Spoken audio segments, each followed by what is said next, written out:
I grew up in Carroll County, and the very first library I remember in my entire life was the Davis Library. I remember parking behind the Davis Library. We used to park, and we used to walk up between the buildings.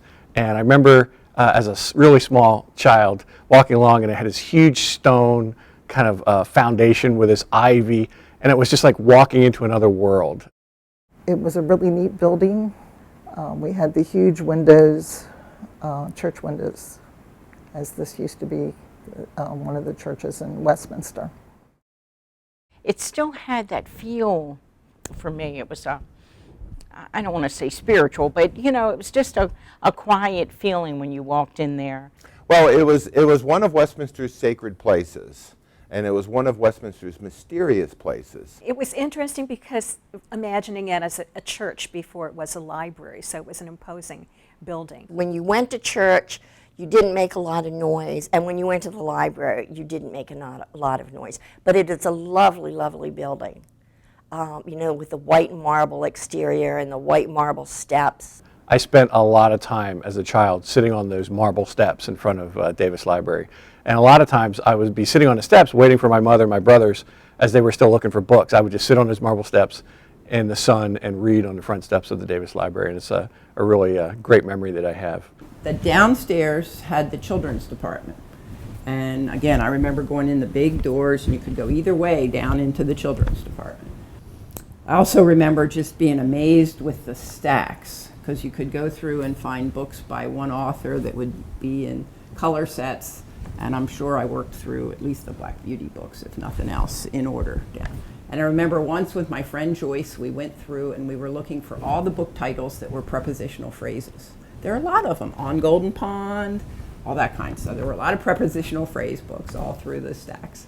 But we were pretty busy for the space we had. We didn't have a lot of space, and even the children's department was fairly small in the basement. I remember going up the steps. There were, if you were a little person, it was kind of a big set of steps going up. And then you had these big doors opening up into this huge room. The librarian's desk, where you checked out material, was on the right. And then there was the card catalog. I still love the card catalog. I think, you know, being able to search things on the internet and search things in an electronic catalog is just miles above it. But I mean, there were things about, you know, being able to go to that file, and once you understood it, now librarians understood it, so maybe patrons not as much, because you had to think like a librarian. So I was in elementary and middle school when we went to Davis Library, and I do remember going to the second floor and seeing the card catalog, and it was this huge thing. It was so intimidating. I do remember pulling the drawers out, and again, even if you pulled a drawer out, you could hear like the cards shift in the drawer, and it would like echo throughout my memory. Maybe whether true or not, my memory is like the cards shifting in the card catalog, and you could even hear that on the second floor. It was so echoey up there. The card catalog, you had title cards, author cards, subject cards, and we produced those with carbon paper and mimeograph machine.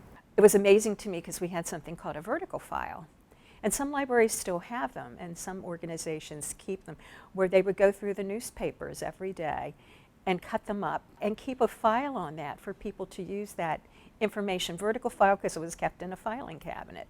No, the technology was pretty much a little box with paper slips and pencils that you could use to write your names on. There was one whole section, I remember it on the left, that was the reserved books, which I think we still have, but they were the encyclopedias and the almanacs. And of course, no computers, no play areas.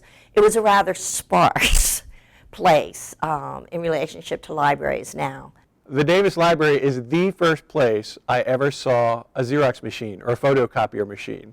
When I was in elementary school, I remember you would walk in front of the Davis Library and you go upstairs, and on the right-hand side, right inside that front, foyer, was a Xerox machine. And so I would actually take the money I'd raised from like mowing lawns or cutting firewood or whatever, and I would take that change in and I would go and Xerox things. And I don't even know why. I was just fascinated by the Xerox machine. One of my fond memories of the library in high school, it was a great place to go on a date.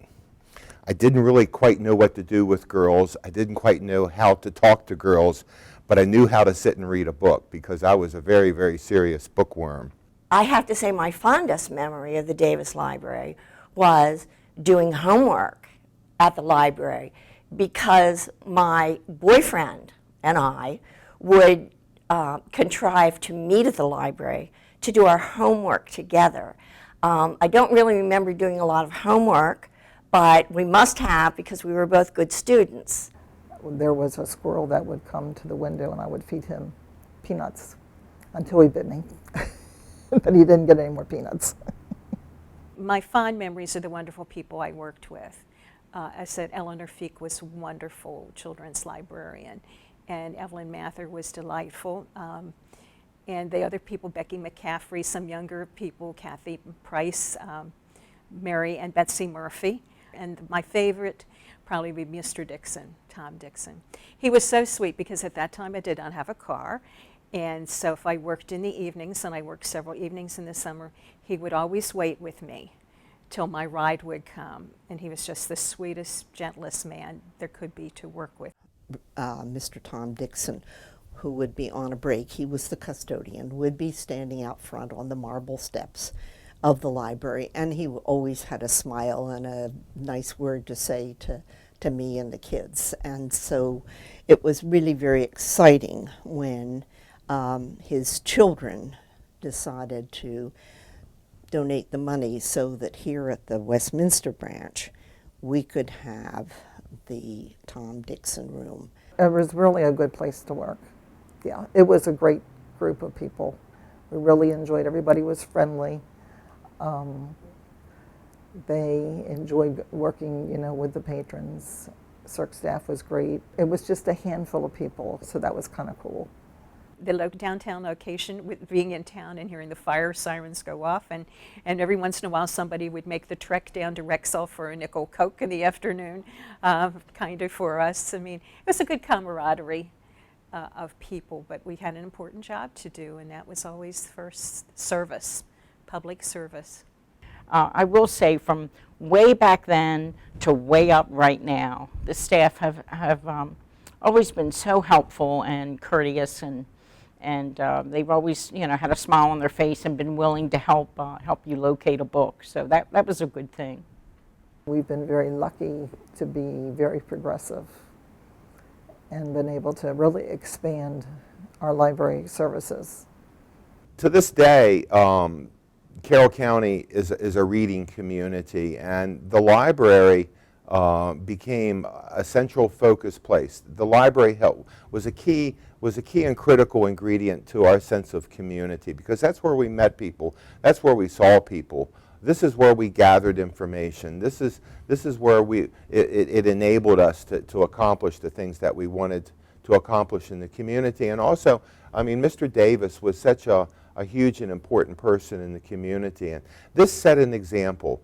I can't thank Mr. Davis for providing the community with such a valuable resource, and I can't congratulate the staff of the library and the county commissioners and the state, everybody who supports the library in Carroll County now, because it's a wonderful resource. Mr. Davis was one of a long list of individuals who contributed, who gave back to the community. They came to this community to help be a part of the community, as opposed to what it is that they could gain from the community. And that's an important lesson that we're taught when we're growing up in Westminster. Mr. and Mrs. Davis are the ones who set aside money originally before the county took it over to support that, and I am now on the Davis Library Board, which is a foundation which makes contributions once a year to various nonprofits, including the library, in the community. And so it's really neat that legacy carries on from the Davises. It's really interesting to be in the community now and to see people who were children and would come into the library, and their parents at that time now be grown-ups in the community and still know them and still see them and remember them as their young selves coming in and using the library. Sometimes you don't even know how the things you do in life affect other people until decades later, and sometimes you'll never know at all.